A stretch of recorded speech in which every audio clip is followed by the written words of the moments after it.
Los hongos pertenecen al reino fungi y se los clasifica de acuerdo a su reproducción, ya sea sexual o asexual, morfología, ciclos vitales y fisiología.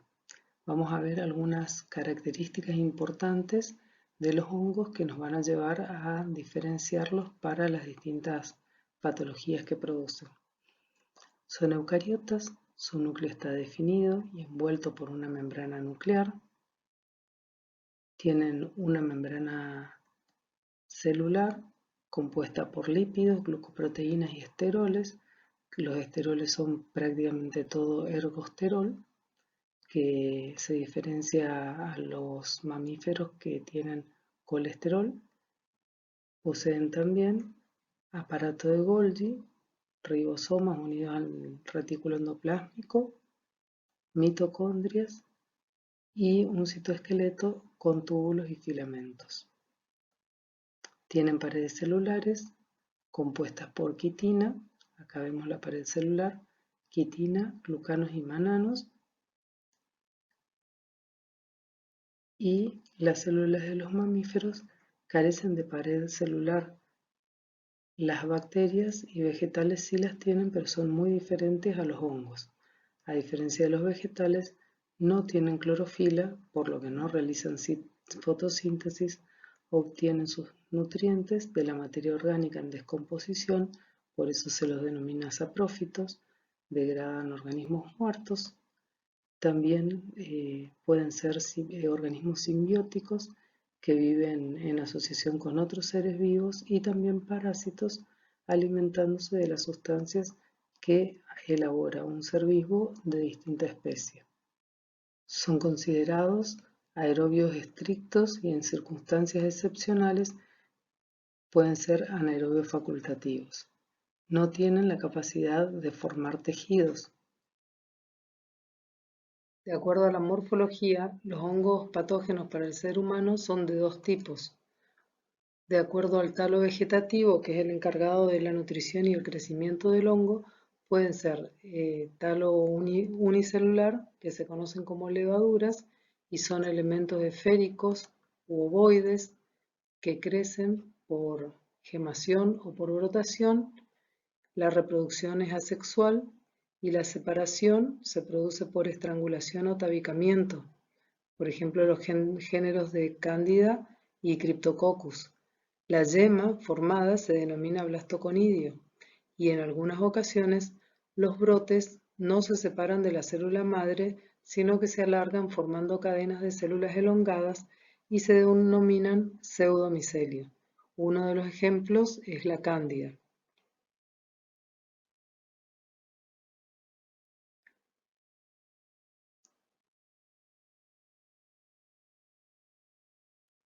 Los hongos morfológicamente más complejos presentan un alargamiento de la célula original a partir del cultivo, va a dar lugar a un tubo por donde fluyen el citoplasma, las organelas y los núcleos, y estos tubos, a medida que se alargan, van produciendo ramas laterales denominadas hifas.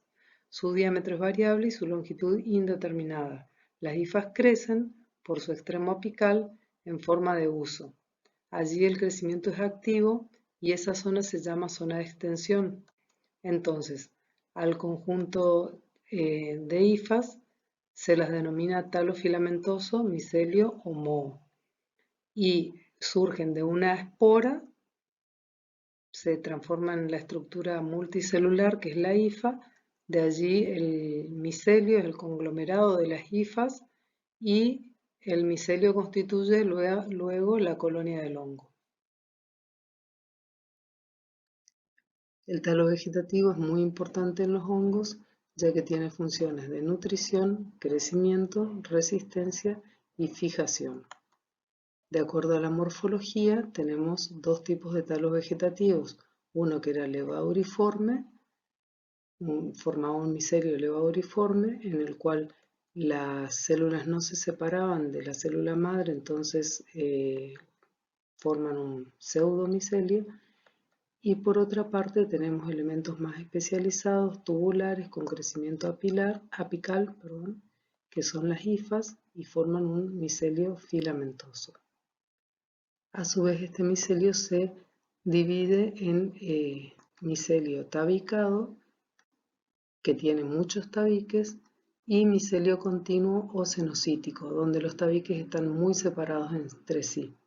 Los tabiques pueden formarse cuando hay daño celular y es necesario aislar la zona, o cuando se va a llevar a cabo la reproducción fúngica. La presencia de los tabiques y la ultraestructura de los poros es un criterio importante para la clasificación fúngica. Y a su vez lo vamos a ver a los tabicados como hialinos o pigmentados, de acuerdo a la clase de hongo, y los cenocíticos se van a ver de esta manera en el microscopio. En cuanto a las características del micelio levaduriforme, vamos a ver en las levaduras el aspecto macroscópico de las colonias va a ser mucoso, cremoso, brillante, de color blanco amarillento o amarronado, semejante a las colonias de las bacterias. Y en cambio, en el micelio filamentoso, el aspecto macroscópico que va a desarrollar pueden ser algodonosos, los cultivos, vellosos, purulentos, aterciopelados, y pueden tener diferentes colores: blanco, amarillo, verde, oliva, negro, violeta, rojizo. Todos los hongos desarrollan a partir del talo vegetativo un talo de reproducción o fructificación, cuya función principal es la conservación de la especie y la dispersión a distancia a través de propágulos de dispersión o esporas. Estas están encargadas de diseminar la especie, es decir, producir nuevos seres fúngicos con características fenotípicas y genotípicas similares a sus antepasados. Los esporos tienen en general una pared más gruesa que la del talo vegetativo y un contenido celular denso y rico en reservas, lo que le permite la mayor resistencia. Morfológicamente tienen aspectos muy variados y difieren del talo vegetativo que los origina. Presentan una reproducción asexuada, que es anamorfa, imperfecta o mitospórica, y una reproducción sexuada, que es la teleomorfa, perfecta o meiospórica. El estadio anamorfo o asexual es el más exitoso para la diseminación y adaptación a diversos hábitats. Pueden ser conillos externos como blastosporos, artrosporos o clamidosporos, que los vamos a ver a continuación, o internos, que son los esporangiosporos y los picnidiosporos. En cuanto a la reproducción sexuada, vamos a tener también, de acuerdo a que si los conillos son externos, vamos a tener basidiosporos, y si son internos, cigosporos o ascosporos. En cuanto a la reproducción asexuada, los núcleos realizan solo mitosis, no hay unión de núcleos y cada individuo es idéntico al progenitor. La ventaja de este tipo de reproducción es el gran número de esporas que se forman, así como la rapidez con la que se lleva a cabo el proceso. Y entonces los esporos asexuados teníamos, por un lado dijimos conillos externos y por otro conillos internos. Con respecto a los conillos externos tenemos blastosporos, que resulta de una brotación o gemación de una hifa o levadura, y el mecanismo es del tipo blástico. Por otro lado, cuando los conidios se producen por la modificación de la hifa preformada, se dice que el mecanismo de conidiación es tipo tálico. En este caso, la conidia joven no comienza a desarrollarse hasta que se ha diferenciado y separado de su progenitora por un tabique. Y los clamidosporos se producen cuando la célula, antes de separarse, se rodea de una membrana gruesa doble.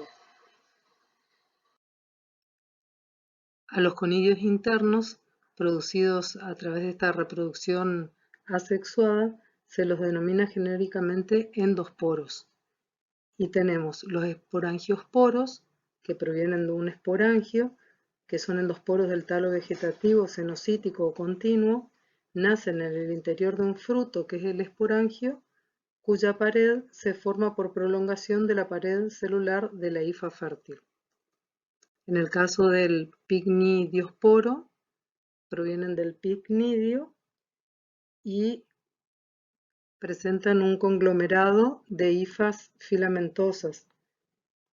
Provienen de hongos tabicados y alinos o pigmentados.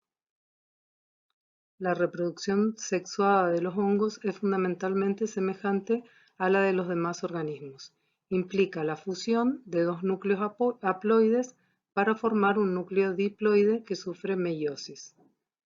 Tenemos entonces la unión de dos núcleos con distinta polaridad. Las etapas son plasmogamia, cariogamia, meiosis y mitosis. Muchos hongos tienen dos o más núcleos genéticamente distintos, positivos o negativos, en sus hifas. A estos hongos se los denomina heterocarióticos, a diferencia de los homocarióticos que poseen un solo tipo de núcleo, todos positivos o todos negativos. Entonces, los esporos sexuados podemos tener externos, que son los basidiosporos. Esta fructificación se puede observar en los hongos macroscópicos, como setas y champiñones. Algunos son de uso culinario y otros pueden producir intoxicación de gravedad variable. También hay algunos hongos microscópicos que se reproducen y producen infecciones humanas pertenecientes a la familia de los Cryptococcus neoformans. Los cigotos son esporos sexuados internos y producen los hongos filamentosos cenocíticos. Son característicos de los mucorales como el género Absidia, Rhizopus y Mucor. Por último tenemos los ascosporos de la familia Ascomycota y requieren de la unión de dos filamentos o levaduras. Sus paredes se fusionan formando un recipiente dentro del cual se realiza la plasmogamia, que es una combinación citoplasmática, y la cariogamia, que es la meiosis seguida de mitosis. El resultado final es un elemento globuloso llamado asco, que tiene células fúngicas, que son los ascosporos, en número par ilimitado. Y el número total de ascos varía entre 4 y 32. La mayoría de los hongos desarrollan dando el mismo tipo de talo, ya sea en los tejidos que parasitan como en el medio ambiente externo donde crecen. Pero existen varios agentes micóticos que escapan a esta regla y son los llamados hongos dimórficos. Crecen en forma saprofítica en el medio ambiente a temperatura de 25 a 28 grados en medios pobres y forman un hongo filamentoso micelial. Y esta es la forma en que el hongo a su vez se encuentra en la naturaleza. Por otro lado tenemos la forma parasitaria, que es la forma en la que se encuentra en el huésped, y la forma es levaduriforme. Y los ejemplos que tenemos es Paracoccidioides brasiliensis, que en su forma saprofítica vemos en la parte superior, y la levaduriforme la podemos ver abajo. También tenemos el Histoplasma capsulatum, que su forma saprofítica es la figura del medio, arriba, y abajo vemos la forma que veríamos en el microscopio, la forma levaduriforme. Y por último el Blastomyces dermatitidis, que también presenta una forma saprofítica y una forma parasitaria. Bueno, entonces, lo que vimos acá es que vimos las características de los hongos que tienen talo vegetativo. No estoy viendo a nadie más. Talo vegetativo con un micelio levaduriforme y un micelio filamentoso. Y además tienen un talo de fructificación que tiene reproducción asexuada o sexuada, y el dimorfismo. Y lo que vemos que con la reproducción asexuada los hongos se pueden identificar, y con la reproducción sexuada los hongos se pueden clasificar. Esperen que voy a sacar nomás voy a ir dándoles ahí.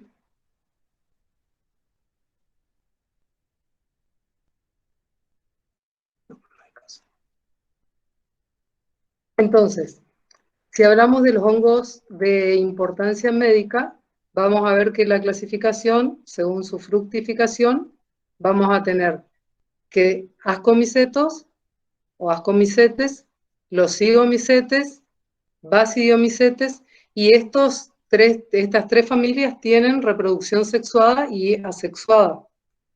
Y en cambio los deuteromicetes son hongos que tienen reproducción asexuada y la sexuada en realidad no se conoce. Y son la mayoría de los hongos de impacto clínico.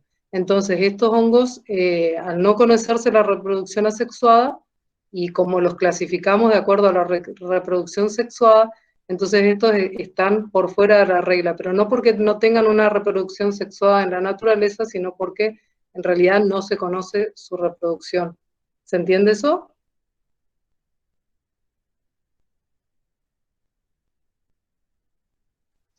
¿Sí? Sí, profe. Bien. Esperen que no puedo, no los veo a ustedes, veo solo, estoy hablando como sola. Bueno, ¿y cómo nos afectan los hongos? Tenemos distintos tipos de afecciones que nos producen, como por ejemplo la micotoxicosis. La micotoxicosis es lo que son los hongos que pudren las frutas, por ejemplo. Tenemos acá las intoxicaciones por favismo, que son las aflatoxinas, que es por maní, y el penicillium suele causar también infecciones alimentarias por el moho ese que se forma en las frutas sobre todo, y en los maníes y en las almendras. La otra cosa es el misetismo, que eso ustedes lo habrán visto en toxicología, lo estuvieron viendo porque yo busqué ejemplos. La manita faloides, por ejemplo, causa una intoxicación. Y esta otra que tenemos acá, que es la clavices purpúrea, no sé si la ven ahí en el medio, esa es, es el cornezuelo de centeno el que causa intoxicación en el centeno, y es de donde se hace el ácido lisérgico. Y las alergias, por ejemplo, al aspergillus, que es el moho ese que hay en las paredes, en los lugares que por ahí son más húmedos, y produce una hipersensibilidad en algunas personas de tipo 1, con rinitis, con asma. Y las otras cosas que produce son las micosis, que son lo que vamos a ver nosotros en estos días. Bueno, y acá están, fíjense, la micotoxicosis, también hay unas patulinas que son segregadas por el género Penicillium, Aspergillus, Paecilomyces, y bueno, y la alergia. Entonces, con respecto a las micosis humanas, y es un poco difícil encontrar una clasificación porque hay muchas clasificaciones y depende de los lugares a dónde ataca el hongo, o depende también de los nombres que tiene, entonces hay muchas clasificaciones. Pero lo que sí sabemos que hay, unos pueden actuar como patógenos primarios y en ese caso tienen alta capacidad infectiva, no dependen de la inmunidad y se distribuyen en áreas geográficas endémicas. Los otros, bueno, los patógenos primarios son coccidioidomycosis, paracoccidioidomycosis, que es de nuestra zona, el paracoccidioides brasiliensis, que lo van a ver también, histoplasmosis en la zona de la pampa húmeda, y los patógenos oportunistas, que son hongos ambientales, que tienen poca virulencia y que se empezaron a estudiar debido sobre todo al SIDA, a los pacientes inmunodeprimidos con trasplantes, y son más cosmopolitas. En cambio, los primarios tienen características más de la zona. Entonces, ¿cómo las clasificamos?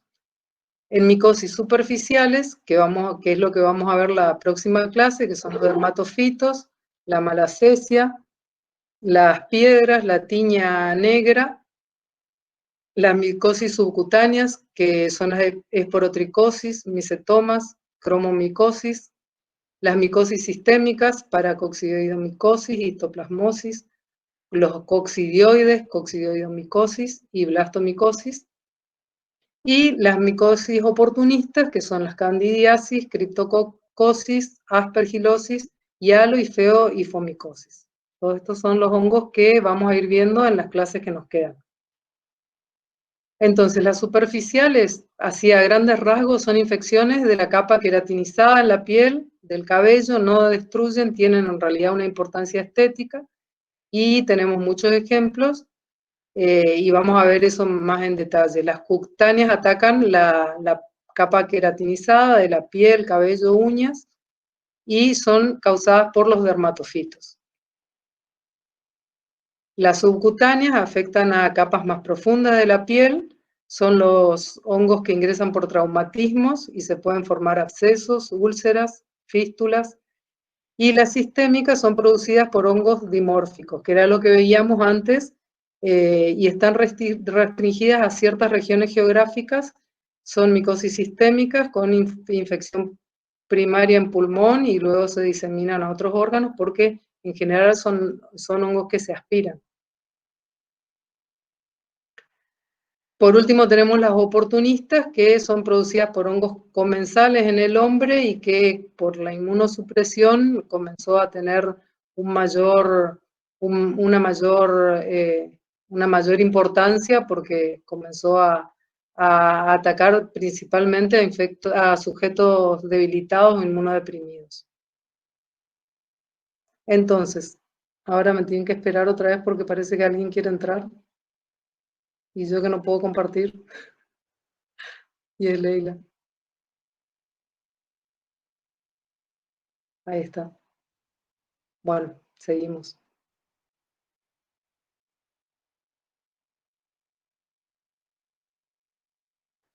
Bueno, entonces la micosis, el flujograma para el diagnóstico, ya vimos. Sí. Lo que vamos a hacer para el diagnóstico es un flujograma. Lo primero que vamos a hacer es el diagnóstico micológico, que es muy importante cuando uno toma la muestra, debe ser representativa y además debe estar bien limpia como para que no tengamos contaminaciones, porque los hongos tardan bastante en crecer, entonces el gran problema del crecimiento de los hongos es la contaminación. Entonces, lo primero que vamos a hacer es la toma de muestra y de ahí vamos a tener un diagnóstico micológico. Tenemos que hacer el examen directo, el cultivo y en algunos casos hay pruebas de identificación. Después se puede hacer también un diagnóstico histológico donde va a depender de la biopsia que toma el médico y diagnóstico inmunológico con inmunodifusión o pruebas de aglutinación. ¿Y qué tenemos que considerar? Principalmente los tratamientos previos, si el paciente tiene inmunodeficiencia, si hay materiales que interfieren en el análisis de la muestra, y los tipos de muestra que vamos a tomar depende de qué tipo de lesión tengamos y de qué hongo es el que sospechemos. Entonces, en general, los que más llegan al laboratorio son los hongos que producen estas lesiones que decíamos que son estéticas en realidad porque no tienen una gran gravedad, sino que son feas a la vista, y eso es en piel, en uñas, en pelos. Puede ser que tengamos escamas de piel, polvo de uñas, pelos, biopsia de piel. En los otros lugares donde pueden haber lesiones en la boca, faringe, mucosa nasal, ahí también podemos tener hongos, en el ojo, en la vulva, el pene, área perianal, ahí vamos a tener principalmente levaduras. Las muestras pulmonares, esputo, lavado bronquialveolar, todas las muestras que vimos en bacterio también, cuando buscamos hongos, vamos a poder buscarlos en estos fluidos biológicos, el líquido cefalorraquídeo, sinovial, pleural, exudados y también en orina, en sangre, en médula ósea, catéteres. Y ahora vamos a ver qué muestras podemos tomar de las micosis superficiales. Las micosis superficiales están divididas en dermatofitosis y dermatomicosis. Las dermatofitosis son las tiñas, y que son principalmente de los dermatofitos, y los dermatofitos pueden atacar a uñas, pueden atacar a pelos y también a piel. Y las dermatomicosis, tenemos micosis nodulares de los pelos, pitiriasis versicolor, que es la Malassezia furfur la que produce, o la tinea nigra, que también es otro de los hongos que se presentan. En las micosis de los pelos tenemos piedra blanca, piedra negra, y bueno, y estos principalmente atacan a las uñas, a la piel y a los pelos. ¿Y cómo vamos a hacer el diagnóstico en el laboratorio? Lo más importante es que podamos encontrar las hifas, los micelios, en el examen directo, porque esto es prácticamente una levadura, no vamos a aislar, sino que vamos a aislar más bien hifas o micelios, y tenemos que tratar de aislar el agente del cultivo, en el cultivo, para poder determinar qué hongo es. Y para esto lo que vamos a hacer es preparar nuestro paciente. Es importante la toma de muestra, el examen micológico directo y el cultivo. Cuando lo preparamos al paciente, ¿qué le tenemos que pedir? Que suspenda la medicación antifúngica. Si es que está tomando pastillas, tiene que ser 7 a 10 días previos a la toma de muestra, porque acuérdense que los hongos crecen muy lento. Entonces, los antibióticos, los antimicóticos que estén tomando también tienen un periodo bastante lento de estar reaccionando en el cuerpo. Entonces, 7 a 10 días previos tienen que haber suspendido la medicación antifúngica, porque si no, es difícil que encontremos el hongo. Si se pusieron cremas antimicóticas, de las que se pone toda la gente en general, tienen que suspender esas cremas durante 3 días por lo menos. Sí o sí, porque si no, no le podemos tomar la muestra, porque no vamos a encontrar nada. Y es importante higienizar la zona. ¿Y cómo higienizamos la zona? Puede ser con agua, que le pedimos a la persona que va a venir al laboratorio que 3 días antes se cepille con jabón blanco. Puede ser, si tiene bicarbonato, puede ser con bicarbonato o con solución fisiológica, pero si no, por lo menos con jabón blanco, pero el jabón blanco de lavar la ropa, no con el jabón de tocador. Y que se bañen con ese jabón de acuerdo a donde tengan la lesión. En general, las personas que vienen por lesiones en uñas, en piel, que vienen con manchas, preguntan antes cómo tienen que hacer para que le tomemos la muestra. Entonces es fácil pedirles que cómo tienen que higienizarse. Entonces, tienen que cepillarse bien las uñas durante 3 días, también con agua y con jabón blanco, y higienizarse los pies, si el caso es en el pie, si la lesión es en el pie, es plantar o es en la uña, también se tienen que higienizar durante 3 días previos a venir al laboratorio, y antes de venir se tienen que higienizar y ponerse zapatos cerrados y medias para no contaminarse. Porque como el hongo tiene mucho tiempo en crecer, tarda mucho tiempo, si la muestra está contaminada con bacterias, nos va a arruinar la toma de muestra. O sea que es muy, muy importante. ¿Y qué vamos a necesitar para tomar la muestra? Vamos a necesitar portaobjetos, cubreobjetos. En general se puede tomar la muestra a través de, se puede tomar en un porta y cubrir con otro porta, o se puede tomar en placas de Petri, o también en frasquitos. Las lesiones van a ser en general por raspado, entonces vamos a necesitar los 2 portaobjetos, un bisturí, que es este que dice 3, un bisturí para hacer el raspado. Puede ser una pincita de depilar para si tenemos que sacar pelos, un una tijerita si tenemos que cortar los pelos o cortar las uñas. Y en general, yo la verdad que prefiero tomar la muestra en placas de Petri. Muchos lo toman en un portaobjeto y lo cierran con otro portaobjeto.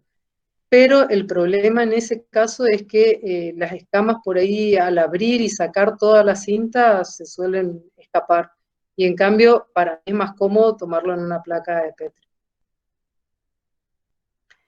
Y entonces, ¿cómo vamos a tomar la muestra? La muestra, fíjense acá esta foto que me gustó, porque esto nos pasa cuando no tenemos un bisturí para tomar y estamos haciendo bacteriología y nos llega una muestra de micología, y bueno, la opción podría ser un portaobjetos. Yo no lo puedo hacer, pero hay gente que sí lo hace. Si por ahí la lesión descama bien, se podría llegar a usar un portaobjeto, pero yo prefiero decirle que venga el otro día y buscar mi bisturí, porque realmente bueno, que es un poquito, tiene que ser un poquito filoso el portaobjeto para obtener las escamas, pero si descama mucho sí se puede tomar. Y vamos a necesitar, para hacer el examen directo vamos a necesitar tinta china, hidróxido de sodio, hidróxido de potasio o tinta Parker, según qué hongo es el que estemos buscando. Entonces, cuando hacemos el raspado, este es uno de los pasos más importantes del examen micológico, porque lo que tenemos que hacer es, esperen un ratito que tenía otra presentación que estaba completa.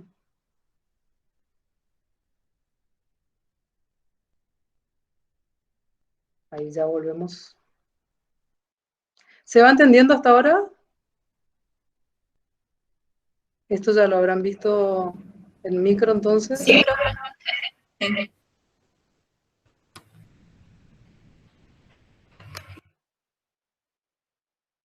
Bueno, ahí estamos. No se me estaba moviendo nada, dije qué pasó y era el power viejo que tenía. Bueno, esto es muy importante para el que tiene luz de Wood, que es una luz ultravioleta.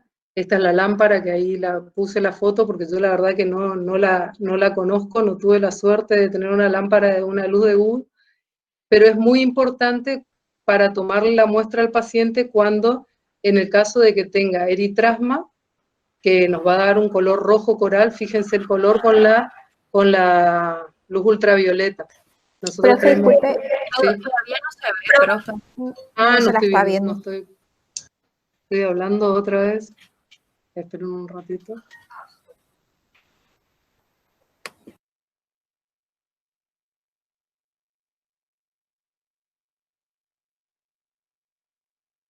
A ver si es eso.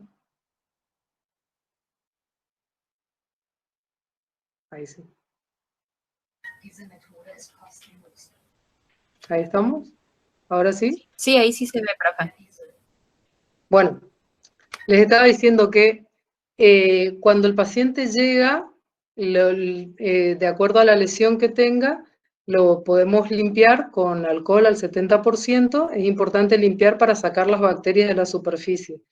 Y si tenemos una luz de Wood, que sería buenísimo, vi que salen como 4.800 pesos por ahí, y lo que tiene es que podemos ver las lesiones como el eritrasma, que no es un hongo, es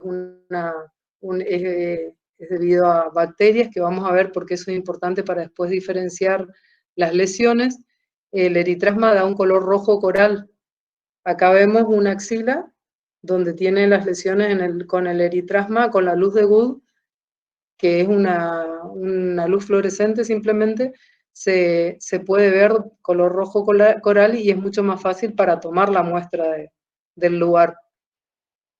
En el caso de la pitiriasis versicolor, la lesión se ve como verde amarillenta, que es la que estamos viendo acá. Y en el caso del Microsporum canis, fíjense esta nena que tiene acá en su cuello una lesión que, bueno, tiene colores fluorescentes variables, pero si nosotros tenemos una luz de Wood, ya podemos buscar la lesión y si con la luz fluorescente se va a ver azul, se va a ver azul la piel, y si tiene algún hongo podemos llegar a ver coloración. Obviamente que hay algunos que no dan coloración, o sea que la muestra la tenemos que tomar igual, pero esto ya nos estaría orientando para ver qué es lo que podría llegar a tener. Y entonces, una vez que la examinamos con la luz de Wood, lo que hacemos es un raspado. Y la parte más importante es raspar del borde activo de la lesión. ¿Y dónde está el borde activo? Acá está un poquito corrido, porque el borde activo es hacia afuera. El hongo va creciendo desde adentro hacia afuera. Entonces, lo que tenemos que buscar es en las lesiones, bien en el borde es donde tenemos que raspar. En general, esta parte ya es negruzca porque el hongo va creciendo hacia afuera, y acá no vamos a encontrar nada. No sé si se ve el cursor. Hacia adentro no vamos a encontrar nada, y sí vamos a encontrar a donde está la flecha. Entonces, para tomar estas lesiones hay que tener bastante paciencia, encontrarse un momento y tratar de lograr la mayor cantidad de escamas posibles como para poder hacer un buen diagnóstico. Acá tenemos raspados de pies, y acá tenemos en el intertrío entre los dedos, en las partes interdigitales acá, que también pueden tener lesiones. Entonces, fíjense que acá están tomando con un frasquito, también se puede tomar con un frasco estéril, esos de urocultivos, o las placas de Petri. Y en general, para mí es mejor usar el bisturí, que por ahí después lo podemos limpiar. A veces podemos usar el bisturí si después lo limpiamos a la llama y con alcohol, entonces el bisturí se va desafilando, y no estamos siempre con un bisturí que sea muy filoso. Y acá vemos las lesiones que podemos tener en las uñas.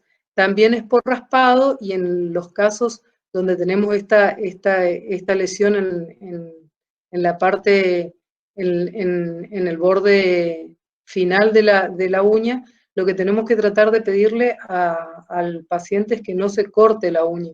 Muchas veces se cortan por vergüenza, y nosotros justamente necesitamos que tenga la uña, porque lo que tenemos que hacer es raspar por adentro de la lesión. Fíjense que no me va a servir si le raspo por acá abajo, tengo que meter, como se ve acá, el bisturí y raspar. Fíjense esta uña como está súper levantada, tiene bordes amarillos y están bastante gruesos, y uno tiene que tratar de meter el bisturí adentro de la uña como para poder sacar las escamas. Eso es muy importante, y no raspar por arriba, sino bien por adentro, y tratar de entrar lo más profundo, porque el hongo va creciendo, acuérdense, siempre hacia adentro. O sea que si tomamos acá el bordecito, nomás acá apenas el bordecito, no vamos a encontrar nada. Tenemos que ir lo más que podamos hacia el fondo. Bueno, y cuando es en la cabeza, ¿qué podemos tomar? Podemos tomar podemos también hacer raspado, porque a veces son bastante descamativas, y según el hongo que sospechemos o cómo veamos la lesión, que vamos a ver cuando veamos cada uno de los dermatofitos, se puede también sacar el pelo de raíz o cortar los pelos. Si vemos que están como muy cortados, por ahí hay algunos hongos que crecen en el borde del pelo, y otros que crecen en el fondo. Entonces lo ideal es sacar pelitos y también cortar. Bueno, y el examen que vamos a hacer con todas estas muestras, que puede ser, ya les digo, como veíamos en la piel, puede ser el pelo o pueden ser las uñas, y lo primero que vamos a hacer es un examen directo con las escamas. Vamos a tratar de que no se nos vuelen, y vamos a montarlo sobre un porta y con hidróxido de potasio o hidróxido de sodio. Puede ser al 20 o al 20% o al 40%, por ahí el 40% queda muy, muy, muy oscura la solución y no nos ayuda mucho. Entonces, que esté al 20% del hidróxido de potasio está bien. y vamos a ponerle una gota de hidróxido de potasio y sobre la uña, el pelo o la piel, sobre la muestra que tengamos, en el porta. Y eso le vamos a poner un cubre y lo vamos a calentar. El hidróxido de potasio lo que hace es disgregarme las escamas como para que me dejen libre el hongo y yo pueda ver, porque si no voy a ver solamente, voy a ver la queratina. Lo que hace es disgregar esa queratina. Entonces, lo calentamos un poquito a la llama y con eso hacemos nuestro examen directo. También tenemos tinta Parker, de acuerdo a los hongos que querramos ver. Y otra cosa que podemos usar es azul de lactofenol, por ahí para ver a la malacesia. Y una cosa que no me acordé de decirles es que por ahí cuando tienen malacesia a veces no descama bien. Entonces lo que se puede hacer, pero para mí no fue efectivo, no me resultó, es ponerle una cinta adhesiva en la lesión y pegarle bien en la piel y después sacar y ponerla en un portaobjetos y ahí mirar directamente.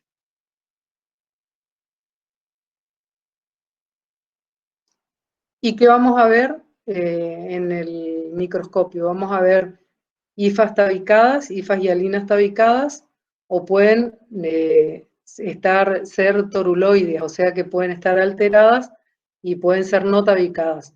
Y que vamos a informar, porque acuérdense que el hongo tarda mucho tiempo en crecer, entonces lo primero que tenemos que hacer para darle un informe preliminar al médico es el examen directo, y nosotros el examen directo lo podemos hacer ese día y al otro día informar ya si vemos las hifas hialinas tabicadas o si vemos alguna estructura, como para que el médico o el dermatólogo pueda ya comenzar con la medicación.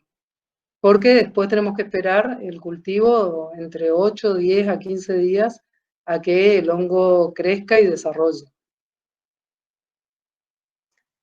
Y las lesiones que podemos ver en los pelos son, puede ser lesiones por afuera, como en el caso del Microsporum canis, que se ven artroconidios en el exterior del pelo, o pueden tener artroconidios adentro del pelo, en este caso el pelo endotrix, que vemos los artroconidios y las hifas adentro del pelo, o podemos tener puede ser fábico, donde va a haber burbujas de aire y artroconidios en el interior del pelo. ¿Y qué medios de cultivo podemos usar? Podemos usar el saburó glucosado. Cuanto menos tenga el medio de cultivo, el hongo va a desarrollar mejor, se va a ver mucho mejor su fructificación. Entonces, por ahí es bueno cuando el medio de cultivo no tiene muchos nutrientes. Se puede usar agar papa, que ese es un buen medio como para que después podamos hacer los microcultivos, para que el hongo exprese su fructificación. Se puede usar también lactrimel. El agar saburó se puede utilizar con algunos antibióticos, como para que no crezcan las bacterias, porque tenemos varios días de cultivo. Y hay un medio que es para los dermatofitos, que tiene rojo de fenol, y lo que hace es virar el medio del amarillo al rojo, y entonces ahí podemos definir que es un dermatofito. Se incuba 25 a 28 grados, o podemos incubar, en el caso de los hongos dimórficos, como decíamos, podemos hacer 2 incubaciones, una a 25 grados, o sea, temperatura ambiente, y la otra podemos ponerla en la estufa. Y el tiempo es hasta 15 días más o menos. Bueno, algunos medios de esto decíamos que pueden tener cloranfenicol o streptomicina, y pueden tener o no cicloheximida en el medio. Entonces, luego de 15 días, esto los tenemos que ir revisando, por eso el que hace cultivo de hongo tiene que ser muy paciente y atento para ir revisando más o menos todos los días o cada 2 o 3 días si hay crecimiento y si sobre todo no hay contaminación. Por eso siempre se recomienda sembrar por lo menos en 2 o 3 tubos cada una de las muestras, cosa de que si vemos contaminación en uno, el otro crezca sin problema y podamos distinguir de que no sea una contaminación ambiental. Bueno, y eso era todo por hoy. Les queda como tarea que encuentren el ratón. Si encuentran ahí entre todos los hongos, hay un ratoncito escondido. Y bueno, no sé si hay algo que no sé, que tengan dudas. Por ahora esto era solamente un inicio de la primera parte de hongo, las generalidades. Y bueno, la próxima clase sí vamos a ver los dermatofitos, cada uno con también, ahí vamos a ver el cultivo y cómo se ven cada uno de los hongos. Profe, en la última foto usted puso que se cultiva y estaba la foto de los tubos nomás.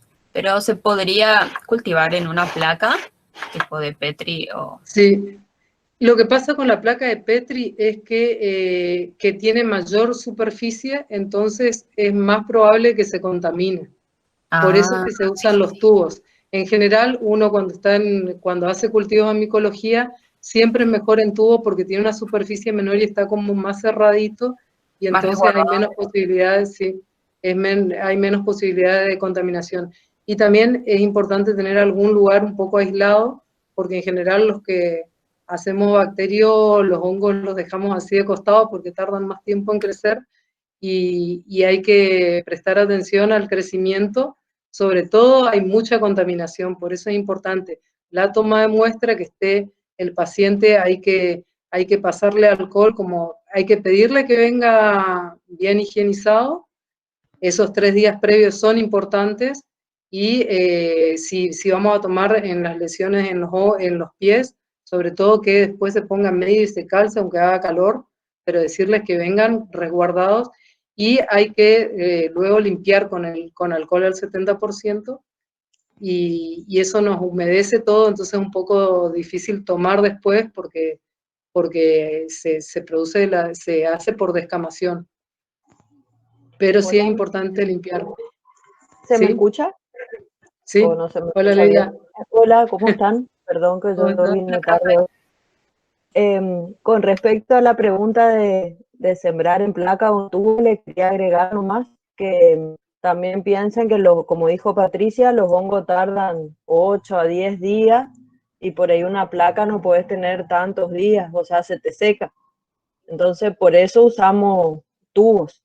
Y aparte, por bioseguridad para nosotros, si bien los dermatofitos nos los vamos a adquirir por vía inhalatoria, hay otros hongos que los vamos a ver después, que sí, que son más peligrosos, son patógenos tipo 2, tipo 3. Entonces no podemos estar abriendo las placas porque podemos adquirir la infección. Por eso también por bioseguridad se usan tubos. Bueno, y después nos quedaría después ver los microcultivos, pero eso la verdad que me parece que es importante que veamos en cada uno de los dermatofitos para ver cómo se hace el microcultivo y qué colonias van a desarrollar. Por eso no quise adelantar, y bueno, nos quedamos ahí en el cultivo, en